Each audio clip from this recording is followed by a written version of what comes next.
dan juga dikaruniai kesabaran. Bagaimana hubungan dengan Karena anak saya yang kedua-duanya baik, sehat, sehat, syukur baik, sakit, sabar juga baik. Namun yang lebih kita sukai adalah sehat. Bismillahirrahmanirrahim. Assalamualaikum warahmatullahi wabarakatuh. Alhamdulillah wassalatu wassalamu ala rasulillah wa ala alihi wa sahbihi wa man walah.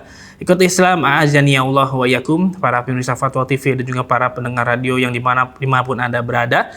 Alhamdulillah senang sekali di kesempatan yang berbahagia ini kami dapat menyapa Anda kembali di program live interaktif seputar tarbiyah Islamiyah atau pendidikan Islam.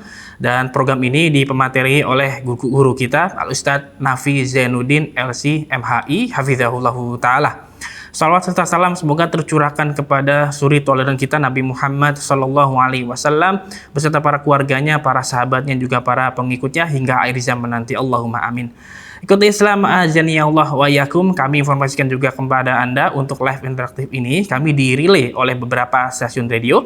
Di antaranya ada Radio Bimbas Yogyakarta, Radio Sahabat Tegal, Radio Suara Madinah Caruban, kemudian Radio MD FM Probolinggo, Radio Hang FM Batam, Radio Amuba Pangkal Pinang, Radio Sago FM Sumatera Barat, kemudian Radio Gema FM Bontang, Radio Al Hikmah Banyuwangi, Radio Albina AM Bekasi, kemudian Radio Tua FM Riau, Radio Dai Tengaran, dan Radio Mas FM Seragen.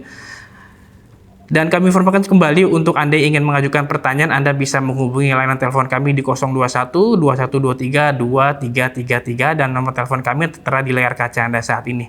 Dan alhamdulillah telah terhubung bersama guru kita Al-Ustadz Nafi Zainuddin LC MHI Hafizahullahu Ta'ala langsung dari kediaman beliau di Temanggung, Jawa Tengah, dan kita sapa beliau. Assalamualaikum warahmatullahi wabarakatuh, Ustadz. Waalaikumsalam warahmatullahi wabarakatuh. Ahlan Ustadz, bagaimana kabarnya Ustadz? Ahlan bikum, alhamdulillah, nahnu bi khairin wa ni'mah. Semoga antum juga sehat, Allahumma dalam amin. yang terbaik. Allahumma amin. Barakallahu fiikum Ustadz, jazakallahu khair Ustadz sudah menyempatkan waktu untuk bisa live pada hari ini Ustadz. Mohon izin bisa langsung dibacakan pertanyaan pertama yang sudah masuk Ustadz? Billahi ta'ala, na'am.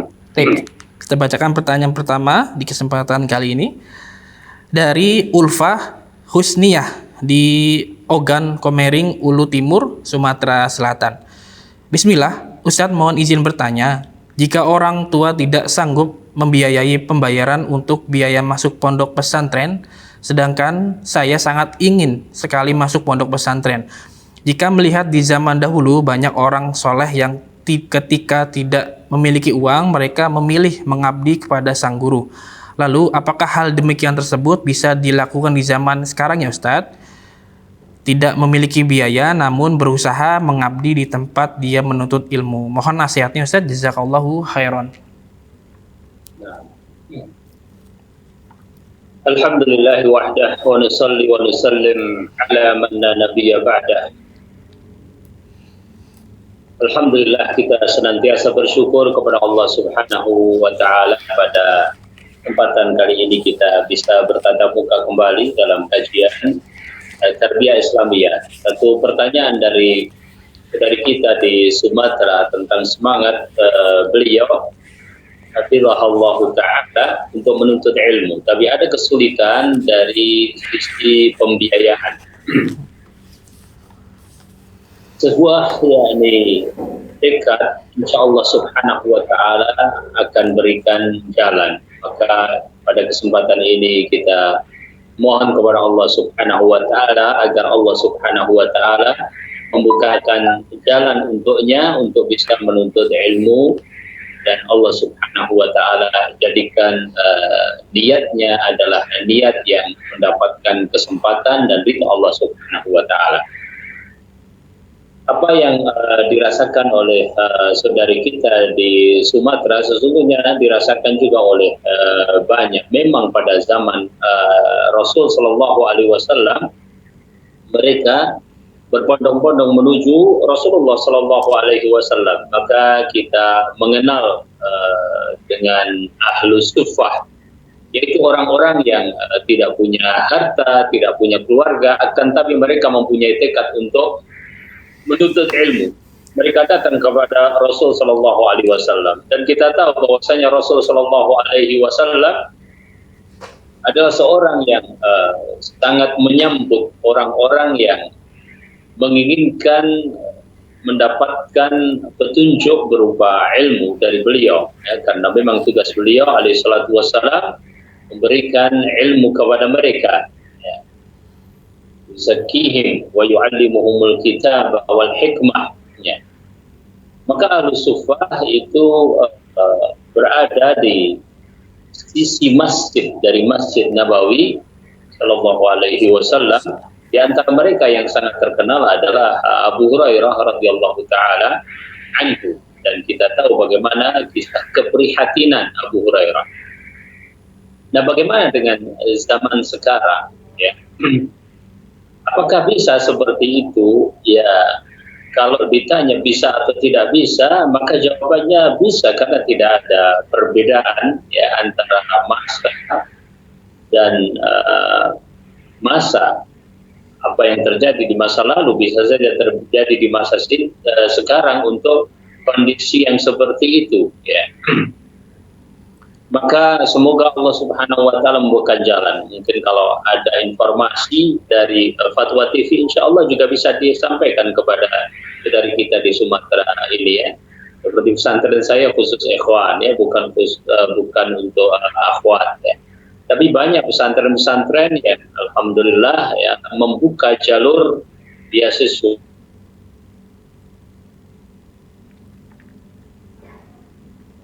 Ya, qadarullah.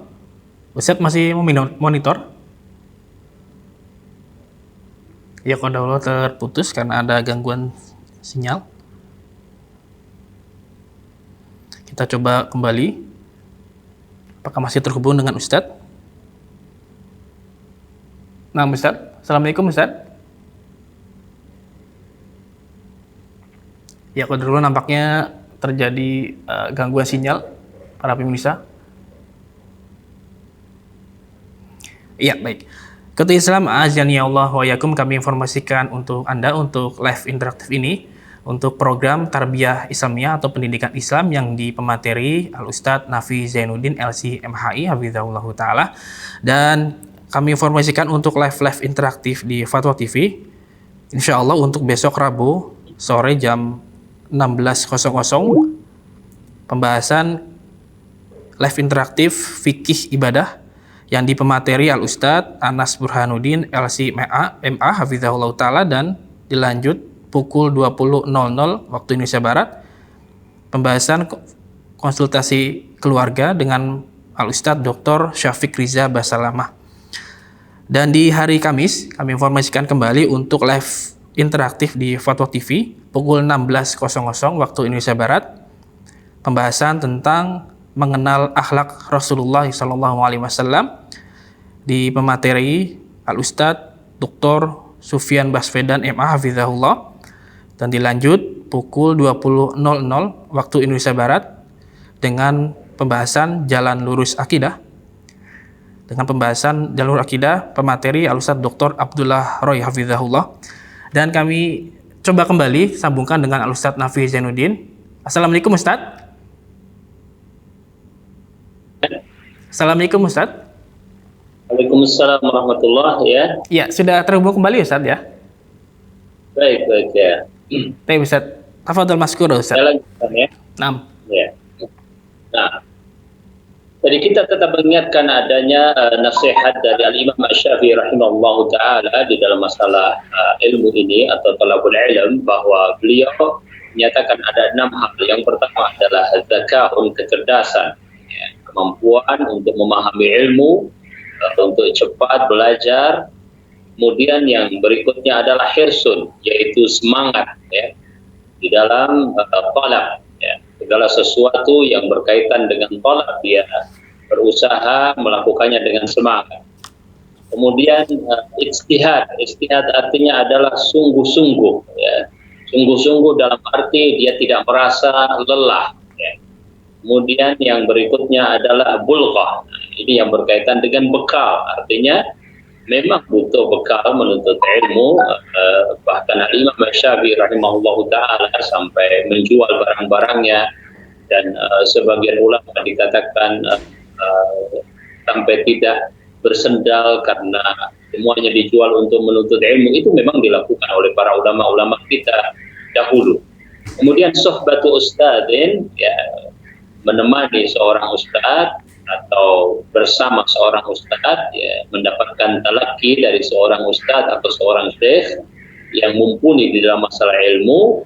Dan yang terakhir, yang keenam adalah tulu zamani, yaitu waktu yang panjang, ya, dia perlu menuntut ilmu dengan penuh sabar. Nah, paling tidak ada 3 hal yang tadi berkaitan dengan pertanyaan. Yang pertama adalah bulghah, yaitu bekal. Yang kedua adalah suhbatu ustadz, ya, berkhidmah kepada seorang syekh, seorang yang berilmu. Dan yang ketiga adalah tulu zaman. Nah, itu bisa dilakukan sampai pun di masa-masa sekarang, sampai di zaman-zaman sekarang. Insya Allah kalau dicari akan ada jalannya. Jelas, semoga Allah Subhanahu wa Ta'ala membantu. Kalaupun itu tidak terjadi, maka jangan kita berputus asa, ya, bahwa kita harus berusaha untuk belajar dengan apa yang ada di hadapan kita, ustadz-ustadz yang ada di sekitar, ya, atau misalnya memulai dengan memutinkan Al-Quran, ya, membaca hadis-hadis, ya, sebisa mungkin itu dilakukan. Dahulu Al-Quranul Karim pertama ditulis di tulang, ditulis di pelepah kurma, dan akhirnya sampai kepada kita. Insya Allah dengan seperti itu Allah Subhanahu wa Ta'ala memberikan jalan untuk benarnya. Barakallahu fiikum. Wabik barakallahu Ustaz, jazakallahu khairan Ustaz atas jawaban dan penjelasannya. Demikian bertanya, semoga bisa difahami dan semoga Allah memudahkan urusannya. Dan kita bacakan pertanyaan yang kedua Ustaz, dari hamba Allah di Bekasi, Jawa Barat. Assalamualaikum Ustaz, saat saya SMP, saya pernah mendiamkan teman sebangku. Setelah saya tahu hal tersebut dapat menghalangi saya dari ampunan Allah, saya pun ingin meminta maaf kepadanya. Namun saya sudah tidak tahu kemana dia karena sudah lewat beberapa tahun.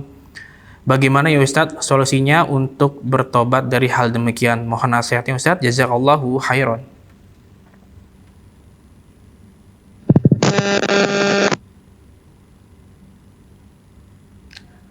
Nah Ustadz, masih terdengar suara kami? Masih terdengar suara kami?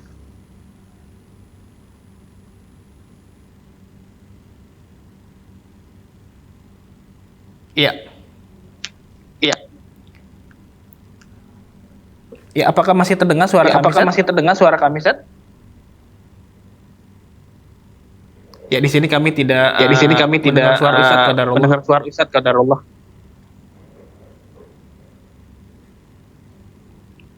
Nah, kita coba kembali.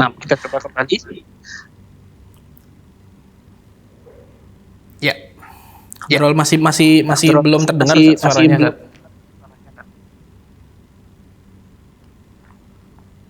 Ya. Ikut Islam azani Allah wa yakum. Kami mohon maaf atas ketidaknyamanannya karena terjadi kesalahan di koneksi, dan kami informasikan kembali untuk live interaktif ini di pemateri Al-Ustadz Nafi Zainuddin LC FHI Hafizahullah dengan pembahasan tema Tarbiyah Islamiyah atau pendidikan Islam. Jika Anda ingin mengajukan pertanyaan khususnya pendidikan Islam, Anda bisa menghubungi layanan telepon kami di 021 2123 2333 dan nomor telepon kami tertera di layar kaca Anda saat ini.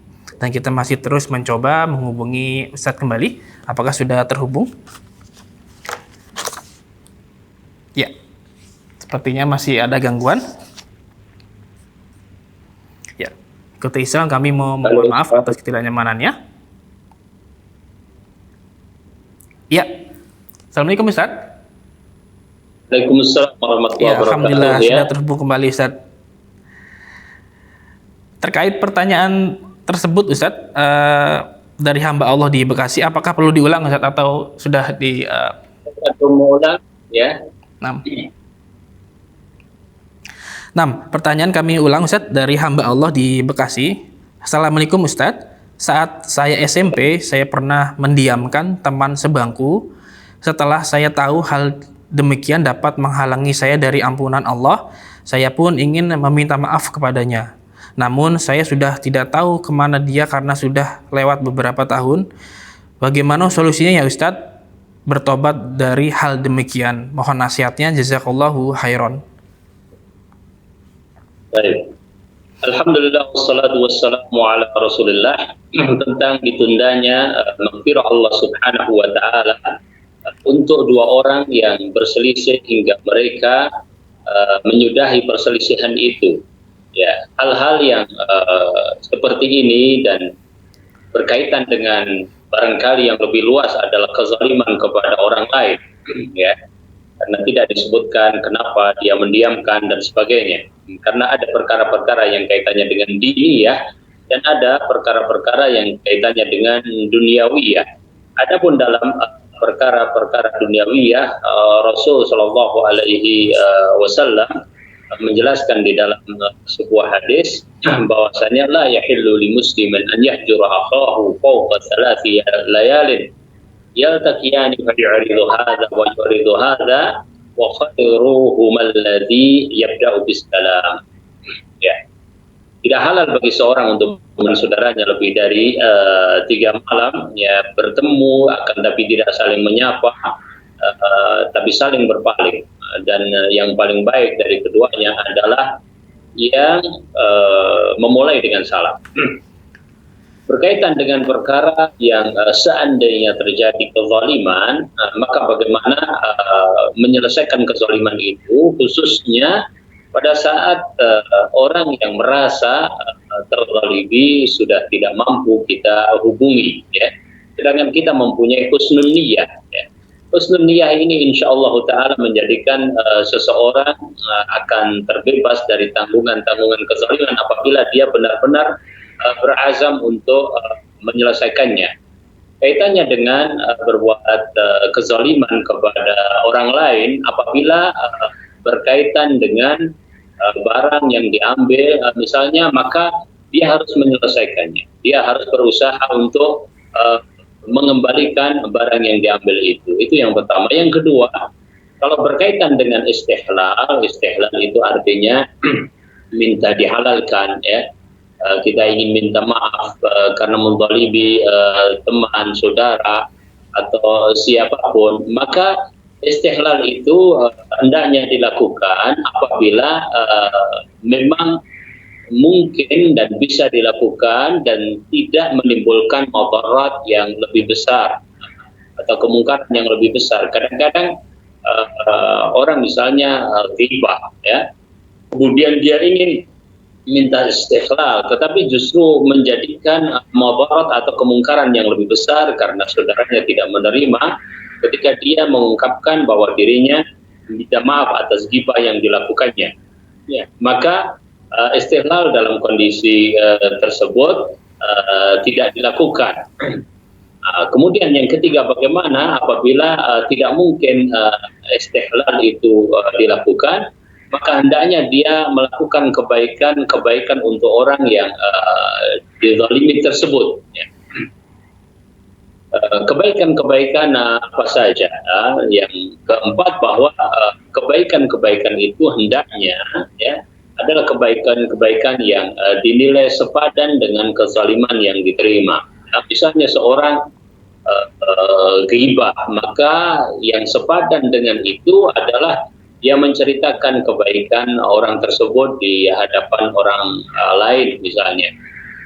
Dan lebih dari itu, maka yang bisa dilakukan adalah saling mendoakan. Maka doakanlah hal-hal yang baik kepada sahabat, teman, saudara yang merasa diri kita menzaliminya, dan memaafkan segala kesalahan-kesalahannya. Maka itu insya Allah, ya, termasuk perbuatan-perbuatan yang sepadan, yang semisal dengan apa yang dia mendapatkan perlakuan tidak baik dari kita. Dan dengan demikian biidznillah taala Allah Subhanahu wa taala akan memberikan ampunan apabila kesalahan-kesalahan memang terjadi pada diri kita. Wallahu taala a'lam.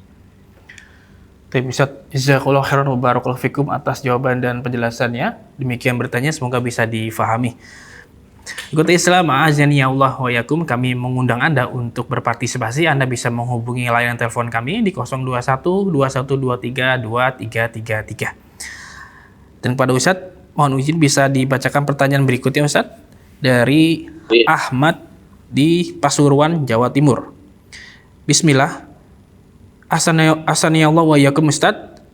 Bismillah, bagaimana cara menasehati atau menjelaskan kepada orang tua kalau ketika azan sholat berkumandang namun beliau masih sibuk dengan perdagangannya? Mohon nasihatnya Ustaz, apa yang harus kami lakukan? Jazakallahu khairan.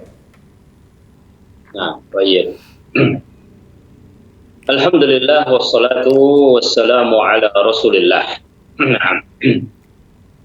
Tentang sholat jamaah, ya, maka tentu saja apabila seseorang meyakini pada sholat tersebut bahwa memang diwajibkan oleh Allah Subhanahu wa taala kepada kaum lelaki, maka wajib bagi siapapun yang tidak mempunyai uzur untuk mendatangi sholat jamaah, ya. Dan kita dapatkan banyak perintah-perintah Al-Quranul Karim yang menjelaskan akan pentingnya sholat jamaah, ya. Semoga Allah Subhanahu wa taala meringankan kepada kaum muslimin, ya, untuk mendatangi masjid-masjid dalam melakukan sholat jamaah, khususnya apabila tidak ada uzur, ya. Terlepas dari itu, bisa jadi bapaknya belum mempunyai pengertian atau belum meyakini bahwasanya sholat jamaah itu adalah sesuatu yang wajib bagi dirinya, ya. Dan bisa saja yang seperti itu kemudian menjadikan bapaknya tidak bersegera melaksanakan sholat jamaah, atau dia menunda dan masih sibuk dengan dagangnya, ya. Wallahu ta'ala a'lam. Ya, oleh karenanya, ya, perlu diyakinkan dahulu akan pentingnya sholat. Apabila alhamdulillah dia sudah menjaga sholat, kemudian yang ditanyakan ini memang berkaitan dengan hanya menunda sehingga dia tidak ikut sholat jamaah dan tetap sibuk dengan perdagangannya atau perniagaannya, maka yang bisa dilakukan adalah wallahu taala alam, ya. Pertama, melakukan shift dulu, ya. Kecuali kalau dia sudah yakin akan kewajiban itu, ya. Sementara belum sampai ke sana, ya, maka kan ada dua hal. Yang pertama adalah bagaimana sholat itu tidak ditinggalkan. Dan yang kedua, meyakini bahwasanya sholat jamaah itu berdasarkan dalil-dalil yang banyak, hukumnya adalah wajib bagi laki-laki yang tidak mendapatkan uzur, ya. Maka yang pertama, lakukan saja dengan shift misalnya. Apabila sholat jamaah sudah ditegakkan, artinya sudah waktunya, ya, maka si anak bisa mensepakati atau meminta izin kepada bapaknya untuk sholat dahulu, ya.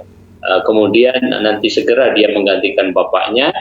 Ini maksudnya adalah dilakukan sembari menjelaskan kepada dia tentang pentingnya sholat dan pentingnya sholat jamaah. Insyaallah semoga dengan seperti itu Allah Subhanahu wa taala bukakan jalan baginya, wallahu taala alam. Masya Allah. Baik, Ustaz, jazakallahu khairan wa barakallahu fikum atas jawaban dan penjelasannya. Demikian yang bertanya, semoga bisa difahami. Dan kami bacakan pertanyaan berikutnya Ustaz, ini dari Rian Saipudin di Bekasi, Jawa Barat. Assalamualaikum Ustaz, izin bertanya, apakah hal demikian ini termasuk ghibah? ketika seorang guru menjelaskan kepada kepala sekolah atau penanggung jawab bidang studi tersebut bahwa ada anak didiknya yang tidak pernah ikut pelajaran di saat pandemi. Dalam kurung, faktor dari orang tuanya yang sibuk dan memang faktor anaknya. Sehingga sulit untuk mengambil nilai. Apa yang harus kami lakukan, Ustadz? Jazakallahu khairan. Ya, apakah membicarakan alhamdulillah wa nusalli wa nusallim ala Rasulillah? Apakah membicarakan siswa atau santri ya atau murid itu termasuk ghibah ya? Memang ghibah adalah sesuatu yang muharramah ya. Dzikruka akhaka bima yakrah, yaitu kamu menyebutkan tentang saudaramu tentang apa yang dia tidak suka ya. Kadang-kadang kita mendapatkan bahkan seringkali ya aib atau hal yang tidak baik berkaitan dengan kenakalan, berkaitan dengan ketidakdisiplinan ya. Kalau boleh kita sebut ada kenakalan berkaitan dengan sesuatu yang tidak sesuai dengan aturan-aturan sekolah dalam kegiatan belajar mengajar. Ya. Ketika itu dibicarakan, ya, khususnya adalah di dewan guru, ya, kemudian guru atau wali kelas kepada kepala sekolah, apakah termasuk ghibah? Ya. Pertanyaan kepada kasus ini adalah untuk apa dia membicarakan? Tentunya membicarakannya adalah untuk maslahat. Ya, membicarakannya untuk penilaian, membicarakannya untuk perbaikan, membicarakannya untuk maslahat anak tersebut, ya, baik di antara sesama guru ataupun di antara guru dengan kepala sekolah dalam hal ini, ya. Maka selama itu dilakukan dalam rangka hal tersebut tidak dikatakan sebagai ghibah, ya. Karena justru dia memang membahas itu untuk memperbaiki akhlak atau memperbaiki kedisiplinan atau memperbaiki hal-hal yang berkaitan dengan kegiatan belajar mengajar, ya. Dan itu adalah maslahat yang membolehkan seseorang untuk membicarakannya. Dan sebagaimana dikatakan oleh para ulama bahwasannya ghibah itu tidak dikatakan ghibah atau diperbolehkan dalam 6 perkara, ya. Ada mulai bighibatin fi sittin, ya. Bahwasanya tidak termasuk ghibah yang madmumah dalam 6 perkara, ya. Yaitu seorang yang mutadzalim. Mutadzalim itu orang yang terzalimi, ya. Kemudian yang kedua adalah mu'arrifin, yaitu seorang yang sedang menjelaskan atau memperkenalkan atau mendefinisikan seseorang, ya. Misalnya fulan yang seperti apa, ya. Fulan yang kakinya seperti ini atau seperti itu, atau yang ngomongnya begini dan begitu. Ya, ini mu'arif, ya. Kemudian muhadziri, ya, muhadziri yaitu orang yang sedang memberikan peringatan, ya. Hanya dalam ilmu hadis juga ada al-jarhu wa ta'dil misalnya. Kemudian orang yang mudhirun fisqan, yaitu orang yang sudah mengizhar, sudah mu'lin, ya, sudah menampakkan di muka umum tentang perbuatan-perbuatan fasiknya sehingga informasi itu nyampe kepada orang lain dan dibicarakan oleh orang lain, ya.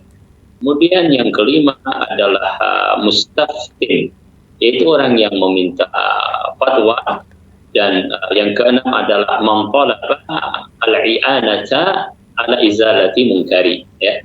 Dan orang yang menolong atau meminta pertolongan untuk menghilangkan sebuah kemungkaran, ya.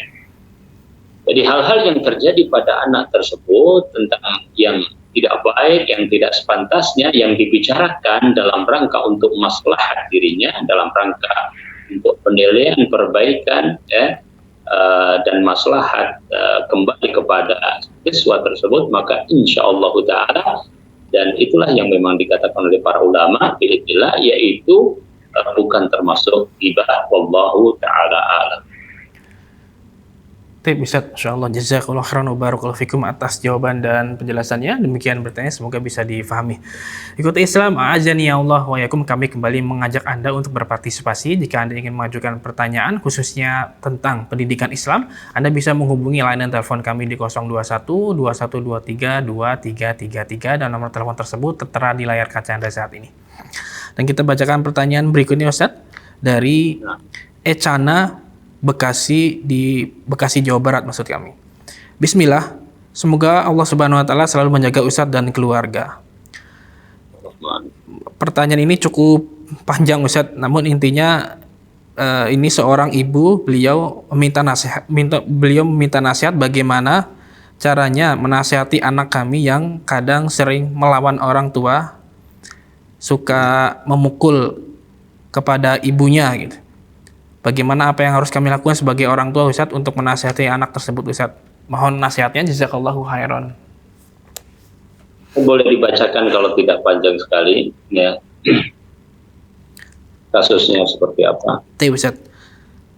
Kasusnya seperti misalkan dulu anak saya pernah bilang kepada saya ingin memelihara hamster dan saya sudah bilang tidak boleh karena syariat mengharamkan.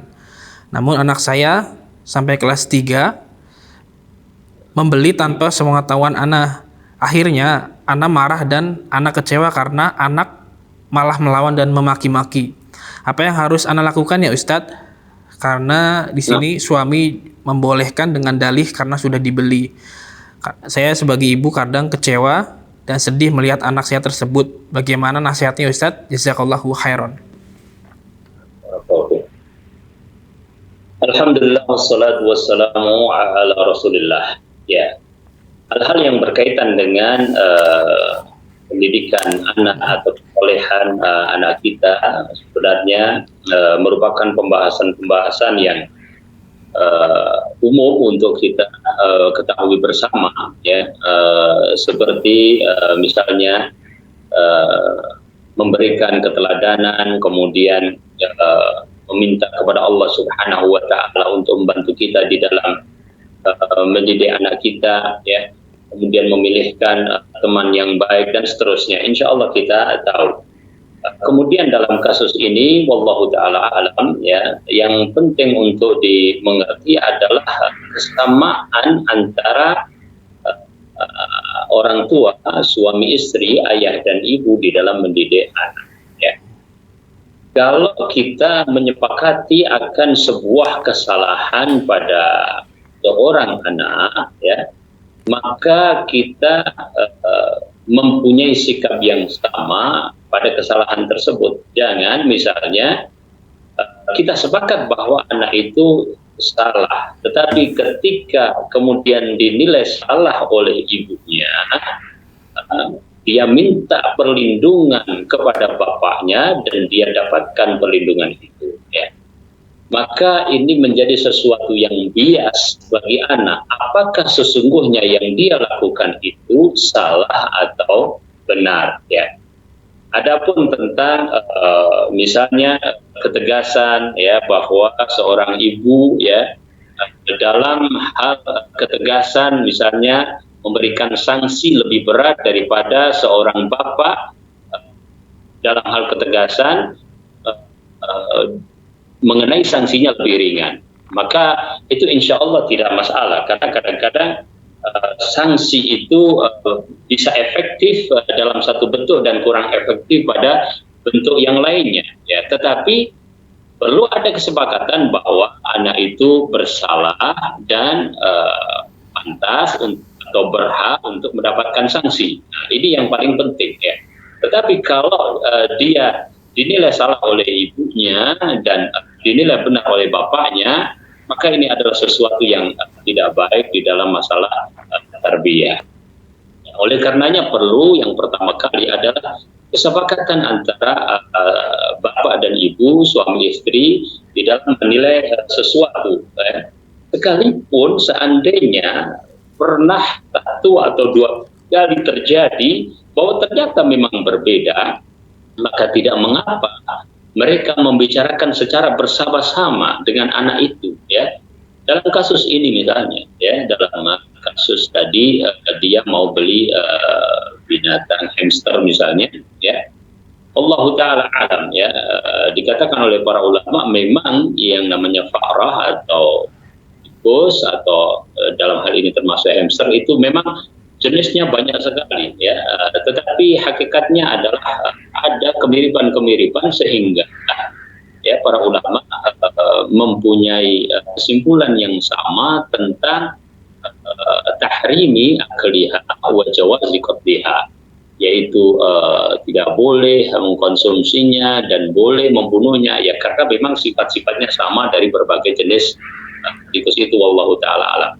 Nah, kita anggap bahwa sudah disepakati bahwa itu adalah tidak boleh, ya.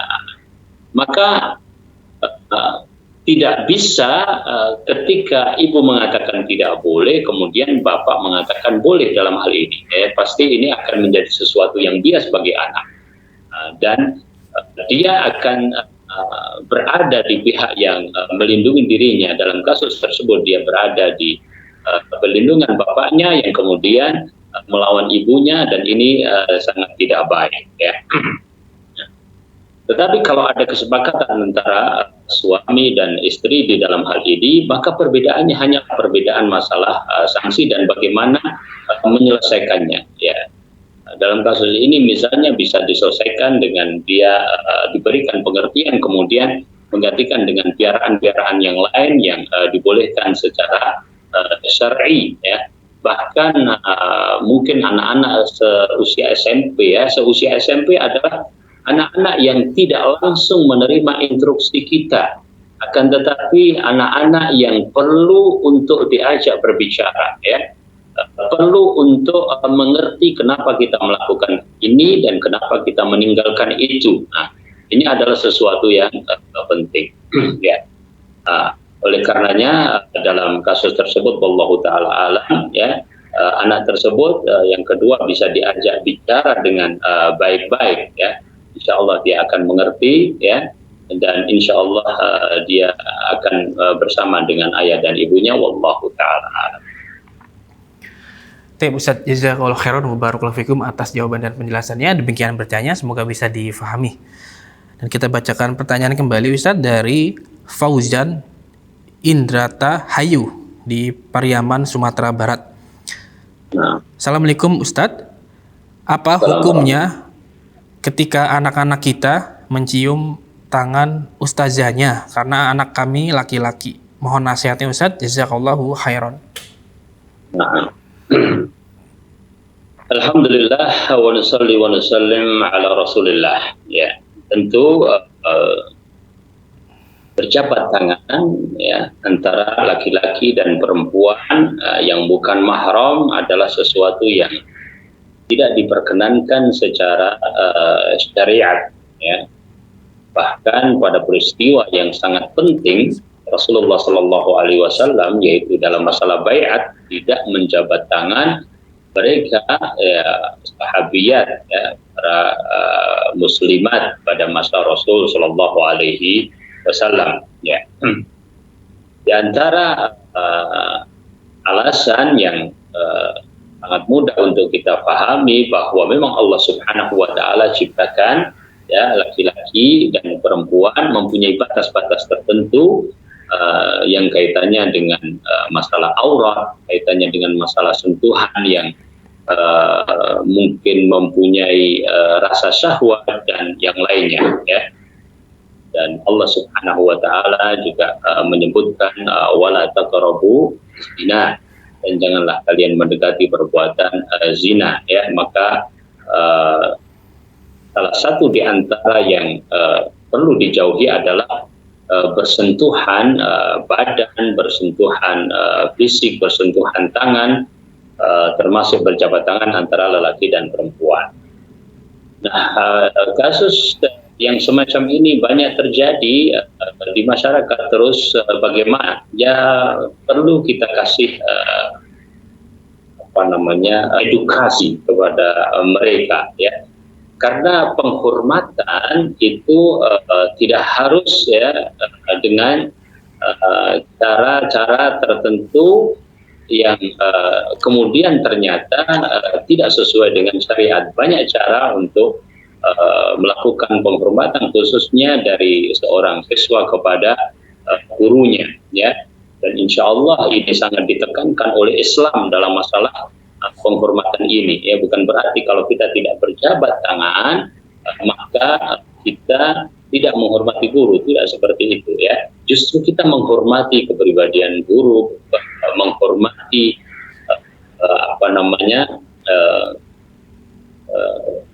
guru kita sebagai guru yang misalnya ustadz atau ustadzah, kita justru menghormatinya, maka kita tidak melakukan sesuatu kecuali yang sesuai dengan tuntunan syar'i. Berbeda kalau yang terjadi adalah musafahah, ya, mun'adimatus syahwah, ya, yaitu yang terjadi antara seorang dengan orang lain, misalnya seorang ustadz terhadap siswinya yang belum balik, ya, atau antara mereka yang sama-sama belum balik. Ini berbeda, ya. Karena hukum tadi adalah hukum yang berkaitan dengan orang-orang dewasa, ya, orang-orang yang sudah balik, maksud saya dengan kata dewasa tersebut, ya.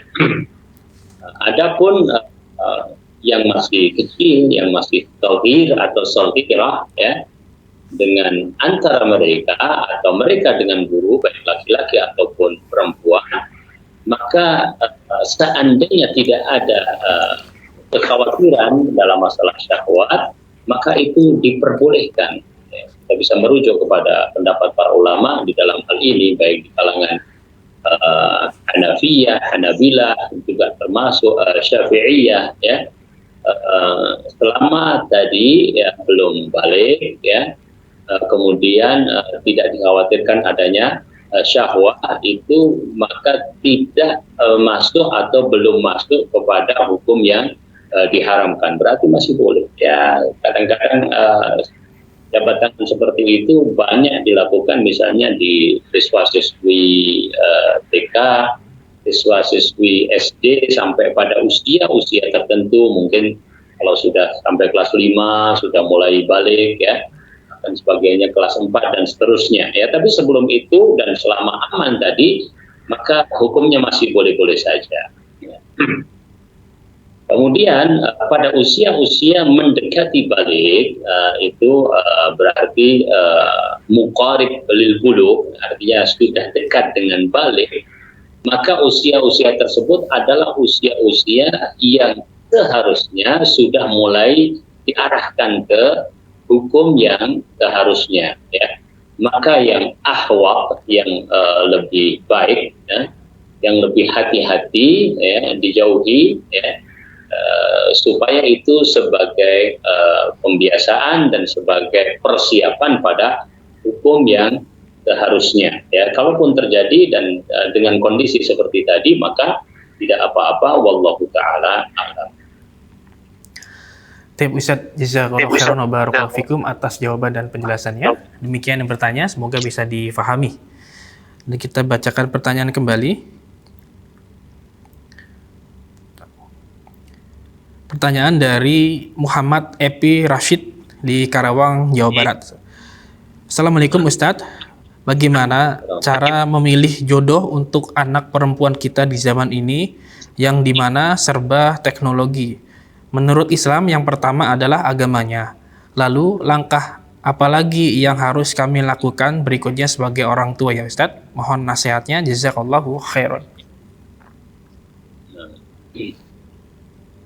Ya, alhamdulillah wassalatu wassalamu ala Rasulillah. Ya, memilih jodoh atau memilihkan jodoh, ya, untuk anak perempuan, ya. Penanya tadi sudah menyebutkan tentang makna dari hadis Nabi Shallallahu Alaihi Wasallam, ya. Idza ja'akum man taradawna dinahu wa khuluquhu fazawwijuhu, ya. Apabila datang kepada kalian seorang yang kalian ridhoi dinahu wa khuluquhu, agamanya dan juga akhlaknya, ya, maka nikahkanlah dengan orang tersebut, ya. Artinya putri kita, ya, dinikahkan dengan orang yang kita ridhoi baik agamanya ataupun akhlaknya. Ya.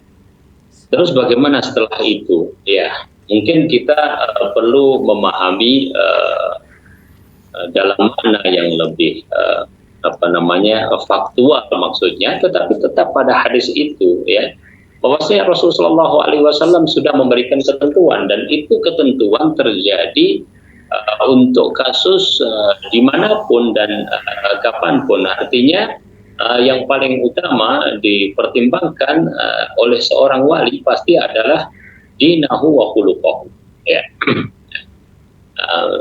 Faktanya itu maksudnya mungkin adalah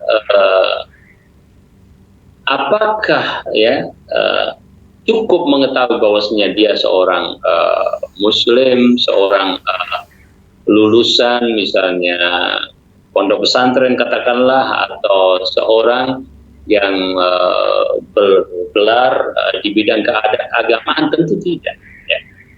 Karena Nabi Shallallahu Alaihi Wasallam mengatakan dinahu, agamanya, ya, tentu segala sesuatu yang berkaitan dengan agama itu, bahkan agama itu melingkupi perkara akidah, ya, kemudian perkara ibadah, kemudian perkara akhlak, ya, kemudian Rasulullah SAW tekankan kembali wa khuluquhu, dan akhlaknya, ya. Perhatikan firman Allah, qul inna salati wa nusuki wa mahyaya wa mamati lillahi rabbil alamin. Jadi perkara akidah, perkara akhlak, dan perkara ibadah adalah sesuatu yang menyatu pada diri seseorang, ya. Artinya dia harus mengetahuinya secara mendalam, bukan hanya wawasan keagamaan maksudnya. Bukan seseorang misalnya menghafal katakanlah berapa juz, ya, kemudian misalnya menghafal berapa ratus hadis atau menyelesaikan pendidikan dengan predikat tertentu.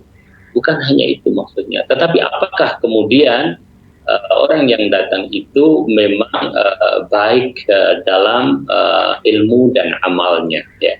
Karena orang kalau mengamalkan agama yang benar-benar, ya pasti baik dia, ya.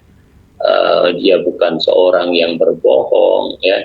Dia bukan seorang yang zalim, dia bukan seorang yang malas, dia bukan seorang yang bermain-main, ya. Dia pasti menjadi suami yang bertanggung jawab, ya kan, begitu pengertian din. Apalagi Nabi SAW mengatakan wa khuluquhu. Nah, jadi ini maksudnya. Jadi teliti benar, ya, tentang itu sebisa mungkin. Sedikit cerita mungkin tentang bagaimana Syekh Muhammad bin Shalih Al-Utsaimin rahimahullahu taala, ya, yang menjadikan Syekh Khalid Al-Muslih sebagai menantunya, ya. Ketika Syekh Khalid Al-Muslih meminta kepada beliau rahimahullahu taala rahimahullahu taala, ya, untuk bisa dinikah dengan putrinya, maka Syekh tidak langsung menjawab, tetapi menunggu beberapa lama sampai mungkin Syekh Khalid Muslih dikatakan seakan sudah agak lupa dari hal itu. Tetapi ternyata dalam rentang waktu yang ditunda tersebut, Syekh berusaha untuk mencari tahu siapakah pemuda ini, siapakah yang datang kepada diriku dan ingin menikah dengan putriku. Itulah yang dilakukan oleh, ya. Sampai kemudian setelah diketahui semuanya dan terjadilah pernikahan tersebut, ya.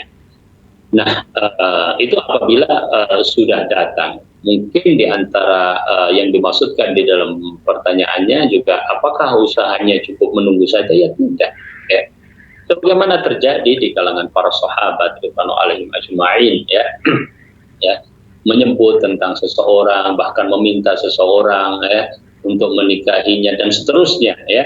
berarti boleh kita melakukan hal yang serupa. Ya, ini maksudnya adalah kita sebagai orang tua memperkenalkan pada batas-batas syar'i tentang putri kita yang siap menikah pada orang-orang yang kita anggap ya terpercaya dia mau menikah dan seterusnya. Yang kedua, bisa meminta tolong kepada orang lain, ya, kepada orang lain untuk mencarikan kira-kira jodoh yang sesuai dengan putrinya dan seterusnya. Dilakukan di kalangan para ulama, dan itu sesuatu yang bagus, baik, bukan sesuatu yang aib. Ya, Allah Taala alam. Masya Allah, Ustaz, jazakallahu khairan wa barakallahu fikum atas jawaban dan penjelasannya. Demikian bertanya, semoga bisa difahami. Dan kita bacakan pertanyaan satu lagi, Ustaz, dari Nur Laila di Barito, Kalimantan Tengah. Bismillah, mohon izin bertanya, Ustaz, ada seorang gadis yang sedang ta'aruf yang meminta calon suami harus lebih pandai dalam ilmu agama daripada dirinya. Minimal calon harus bisa baca kitab, serta meminta suami mengizinkan dia untuk kembali kuliah ketika sudah menikah. Tetapi impian gadis ini kuliah di luar negeri, Ustadz, minimal di luar kota dan jurusan yang tidak berhubungan dengan ilmu agama. Bagaimana hukumnya untuk wanita yang memberikan syarat seperti demikian ya Ustadz? Mohon bimbingannya dan nasihatnya untuk hal demikian. Barakallahu fikum. Nah, fikum barakallah. Alhamdulillah wassalatu wassalamu ala Rasulillah. Ya. Syarat dari seorang wanita yang ingin dinikahi oleh seorang lelaki, selama syarat itu tidak merusak pernikahan, maka syarat itu insya Allah termasuk syarat yang mu'tabar. Wallahu ta'ala alam. Ya. Dia tadi mensyaratkan bahwasanya calon suaminya adalah paham daripada dirinya dalam masalah agamanya. Ya, tentu itu adalah sesuatu yang ya boleh-boleh saja, karena misalnya masih dalam masa khitbah misalnya, ya kan? Dan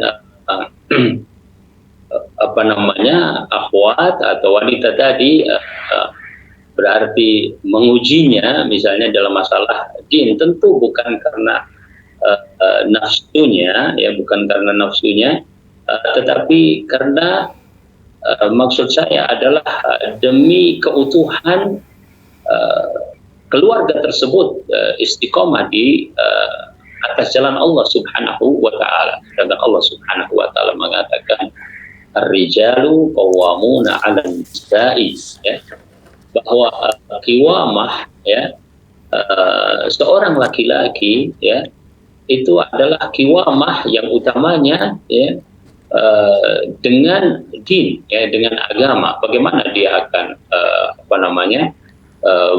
memimpin keluarganya, akan dibawa mana keluarga tersebut jika laki-laki di dalam hal ini kurang dalam masalah din, ya, kurang dalam masalah agama. Karena Allah Subhanahu wa taala menjadikan dia adalah yang bertanggung jawab, ya, pada keluarga tersebut, ya, bahwa kullukum ra'in wa kullukum mas'ulun an ra'iyatihi. Seorang laki-laki jelas di dalam masalah wah ini perlu adanya adin, ya. Dan bagaimana dia akan memastikan itu, ya, kita tidak masuk di dalam hal itu, karena itu akan diserahkan kepada masing-masing pribadi. Apakah seorang wanita atau seorang wali dari seorang wanita mantap, ya, dengan din dan akhlak dari seseorang yang akan menjadi menantu atau akan menjadi suaminya. Ya. Adapun syarat tadi belajar, ya, itu tadi saya katakan tentang apa yang dipersyaratkan oleh seorang wanita. Wallahu ta'ala alam. Cuma perlu dikasih catatan di dalam hal ini bahwa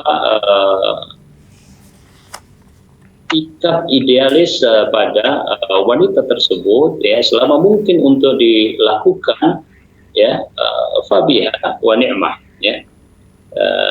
Kalau tidak mungkin dilakukan, maka seharusnya seseorang tetap menjadikan prioritas di dalam menyikapi berbagai hal, termasuk di dalam menyikapi calon suami dan sebagainya. Ya, misalnya dia ingin belajar di luar negeri, berarti dia membutuhkan mahram. Dalam hal ini adalah suaminya, berarti suaminya harus atau calon suaminya harus mempunyai kesiapan untuk itu. Kemudian safar ke negara lain misalnya, ya, mempunyai syarat-syarat, ya, diantaranya adalah aman dari fitnah, kemudian bisa menegakkan agamanya, dan ada keperluan yang memang mendesak untuk dia bisa belajar di tempat tersebut, khususnya jika bukan negara Muslim, ya.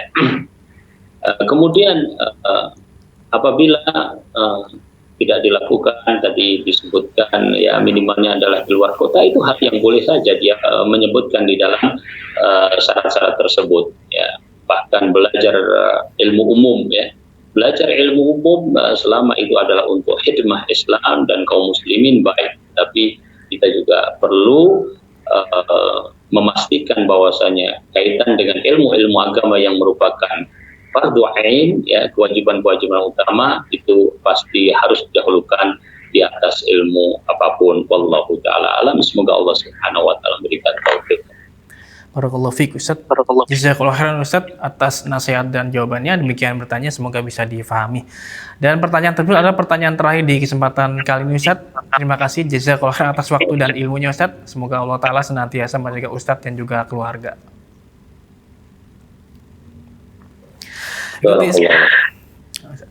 Ikuti Islam azani Allah wa yakum. Demikian live interaktif pada hari ini. Semoga apa yang disampaikan Ustadz bisa bermanfaat dan kita bisa mengambil faedahnya. Dan saksikan terus live interaktif di Fatwa TV setiap hari Senin sampai Jumat di jam 4 sore dan juga 8 malam. Dan ketika Anda bisa mengakses website kami di www.dewanfatwa.com. Demikian, kami kru yang bertugas mohon undur diri, mohon maaf bila ada kekurangan, dan mohon maaf bila ada pertanyaan-pertanyaan yang sudah masuk yang belum sempat kami bacakan karena keterbatasan waktu. Dan semoga kita bisa berjumpa kembali di lain kesempatan. Kita tutup. Subhanakallahumma wa bihamdika, asyhadu alla ilaha illa anta, astaghfiruka wa atubu ilaik. Wassalamualaikum warahmatullahi wabarakatuh. Dan juga dikaruniai Alhamdulillah. kesabaran. Jazakallahu khairan. Hubungan dengan anak Karena saya yang kedua-duanya baik. sekolah pesantren. Sehat, syukur baik. Mau nanya. Sakit, sabar juga baik. Terima kasih Bapak. Namun yang lebih kita sukai adalah sehat dan syukur.